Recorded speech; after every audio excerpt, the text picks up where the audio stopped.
Welcome back to my channel. I wanted to make a video that I had talked about when Chris from the Fabulous Body was over here. I talked about this guy who's talking about the title of his video is "We are not fat because we eat. We are not fat because we eat too much. Here's what they don't or won't tell you." I wanted to talk about this as somebody who has tried psycho so many times in his life and it just has not worked. And the biggest problem that you run into with calories in, calories out is people discover how fast weight can come off. And in the sugar dieting, as we've seen over the months that this has been going on with the sugar dieting, is people see how fast weight comes off, and they use it to just catapult weight off themselves. But then there's a huge rebound. It's not sustainable. There's others who, if we saw the Minnesota starvation studies that like Catherine Stewart and other people were talking about, I've talked about, these men got to a point where their body would not lose weight anymore. They just started accumulating water weight to keep them at the exact same weight that they were at. So wanted to watch this video. Back in the day, almost nobody was fat, and now everyone's fat. Look at our portion sizes. It's obvious it's just that we're eating too much, right? You might see charts like this that show that our calorie consumption has been going up over the last 50 or so years. Now, this directly parallels how fat we've gotten over that same time period, and it's pretty obvious that that's the problem. But what they won't show you is a chart like this. This is what that same chart looks like if you extended back 50 years prior. If you look at the average calories consumed in the United States in 1909 and 1990, they're essentially the exact same, yet obesity rose by more than sixfold over that same time period. Now, this is what that same chart looks like if you extend it 20 years forward. If you look at the amount of calories that we consumed in the year 2000 versus the year 2018, what do we see? It's the exact same. This is what that chart looks like in Japan, in the UK, and in Australia. Not so clear cut anymore, is it? The reality is that we've really been lied to about the obesity story, and there's something much bigger going on. This means that the calories that we consume now is actually probably an overestimate, because this data comes from purchasing data, not the actual amount of calories that we eat. The reality is that we actually throw away much more of those calories. I can attest to things being thrown away. When you work in the food industry, the food distribution industry, it is insane how much food gets thrown away. It hurts to look at how much food gets thrown away, knowing how many people starve. The hardest part of my job, especially at the food distribution, was how much food I took to the trash every day Now than we did back then. Well, maybe it's just because we're not moving enough, right? We need to exercise more. Well, in that same time period, more Americans now than ever are actually exercising. Then what happens if we look at other countries? If we look at the United Kingdom, what do we see? This data for the UK looks much different. In fact, calorie supply has stayed roughly the same since the 1960s in the United Kingdom. But in terms of obesity, that prevalence continues to skyrocket. Other studies have shown that when you actually look at calorie consumption and not just purchasing data, that in the United Kingdom, calorie consumption has actually decreased since the 1950s. In that same time period, obesity has tripled in the United Kingdom. Then let's go to Japan. If we look at the calorie supply, since 1990, it's actually decreased. Meanwhile, obesity has tripled in that same time period. If we go to Australia, we see much of the same thing. Calorie supply for essentially a 50-year span from the 70s until the 2010s remained the same. But in that same time period, obesity more than doubled. Now, if we start looking deeper into some other types of studies, we see exactly the same thing. A group of researchers in the Netherlands in the 1980s went and studied people's consumption of calories over time and how their obesity changed. What did they find? They actually found that the top 25% of obese people actually consumed anywhere from 300 to 400 calories fewer than the bottom 25%. So that means that the fattest people in that cohort were eating significantly less. I have talked about this in my videos. No one wants to believe a fat person. Everybody thinks they're eating 24 hours a day. Most fat people, and I talked about this in a couple of videos recently, are ashamed to eat in public for the most part. We got this don't fat shame me people that are going on now that are 900 pounds and wearing a bikini. Land whales, you get those nowadays. You didn't used to have that. But for the most part, most really overweight or even slightly overweight people don't like to be seen eating in public.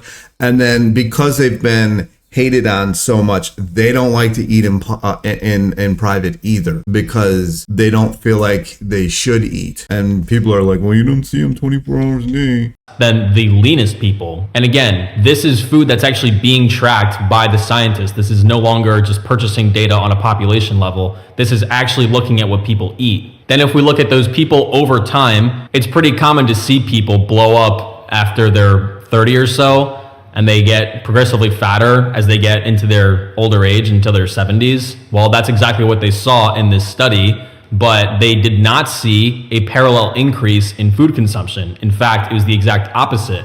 People got fatter as they got older, yet they started to eat less. In fact, you actually eat the most when you're around 18 years old and in your youth, but obesity tends to peak in your middle age when you start to eat progressively less. Now, one common criticism of a lot of these what goes down in that time is hormones. Studies is that people will say that, well, people who are overweight or obese, they tend to underreport how much they eat because they're self-conscious about that, and they try to, basically it's just a cope. And that actually is true to a certain degree. But if we actually look at the study where this idea really originated, we see that yes, the obese people do underreport their food. But when you actually take those same people and actually measure how much they eat, they're still eating less than the lean people. Some older studies showed the same thing. In this paper, they found that obese adolescents actually ate significantly fewer calories than their lean counterparts. Another study here showed the same thing for high school girls, that the obese high school girls actually ate way less than their lean counterparts. Look at that. That is almost 800 calories less. Now, this paper looks like it was written in 1801, but, I mean, it's really,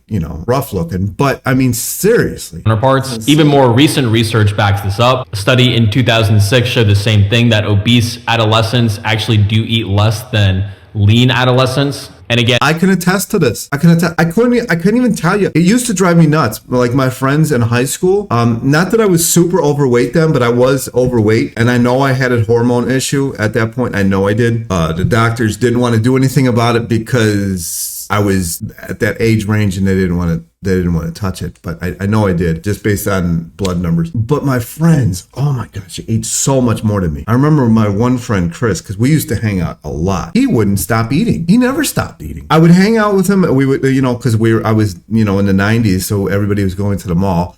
He would eat basically everything at Taco Bell. I'm like, where are you putting this? Then we would go out for a little while. Like maybe we'd go for ride a bike, or maybe we would go to the beach or something like that. And then we would go to his house because he basically lived on the beach, and he would eat everything in the house. I'm like, where are you putting this? And he wasn't even tall either. He was much shorter than me. I mean, I had to look down to look at this guy, and he was maybe 125, 30 pounds or something like that.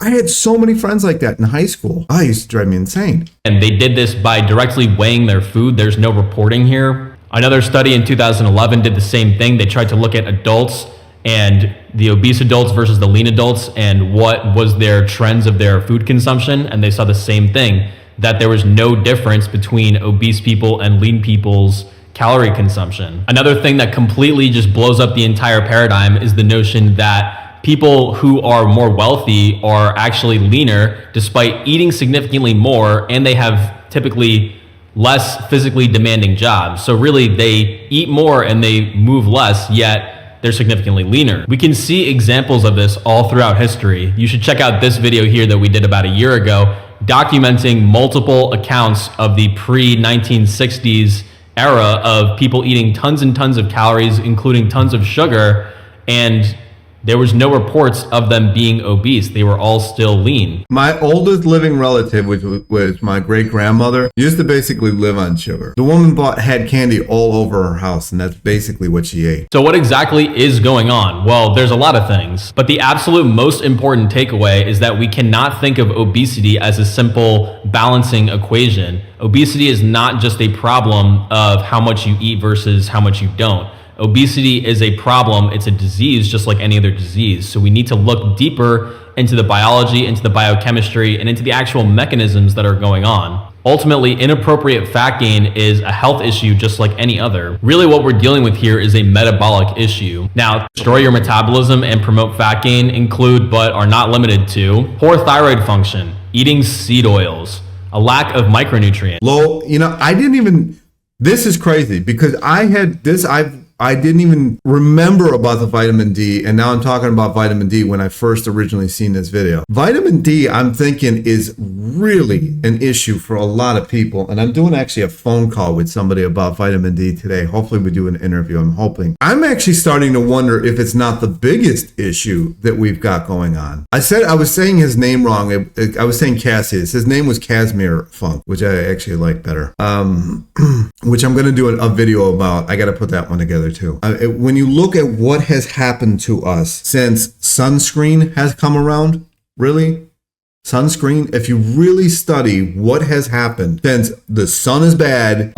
Again, here's another day in New York. Every day in New York during the winter, sunny, no clouds in sight. As soon as the sun is within range of giving you vitamin D, what's happening? It's cloudy. What's happening on the weekends? It's raining. This is by design. They've been able to control the weather since the 1900s. I think if we really, I think it's probably more simple than we think. If we really look at it, if you go have your 25 hydroxylated vitamin D tested, I would see that a lot of us are probably like under a 30. Mine was down to a 3 at one point. I don't know where it's at right now. I know that it's low because I had the same damn symptoms every time. Another thing is if you take forever to recover from stuff, chances are your vitamin D is low. Anyway, I'm going to make another video about that.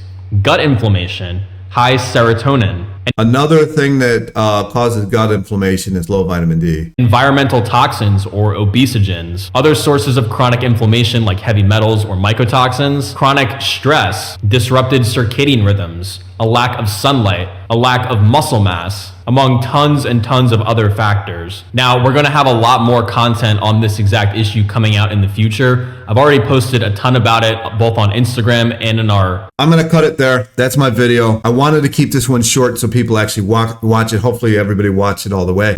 There is more factors going on than calories in, calories out. But if you watch the propaganda, you understand the story. Most people don't watch the propaganda. Most people don't pay attention to it. Most people are sold by it. It's easier to fool somebody than show them that they've been fooled. My comment section will approve of that. Well, we'll show that to be true. I would lose like 15 or 20 pounds during the summer. And I used to think that it was because of the swimming, but I went swimming during the winter too. Like we had the Y that was real close. That's actually when I got taught how to swim, is during the winter. It's not like I had an absence of using the pool. I mean, the Y that we used to go to the pool at, and my high school actually had 3 or 4 pools in it.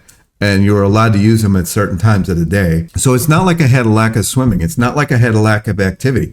Video games was Nintendo, like NES. That was it. Nobody was sitting around playing video games all day. Well, maybe there were a few, but we were out. We were riding our bike. And then if it was snowing, we were shoveling snow. We were going to school. Recess every day. We had gym class, I think, every day. It's not like my activity level actually probably was more during the colder months. And we still had the pool. We still went to the pool. But I would lose weight during summer. And I'm starting to think it was because of how much sun I would get. Because my mom really wasn't into the sunblock thing. My mom doesn't really... I really am blessed to have my mother, because my mother just kind of does not pay attention to any of this shit. She doesn't watch it. Like, sunscreen was popular. Like, whatever. You'll burn. You'll live with it. Anyway, that's my video. I mean, really, if it was just calories, cutting calories would work for everybody, but it just doesn't. It just doesn't. Anyway, that's my video. I keep saying this. Peace.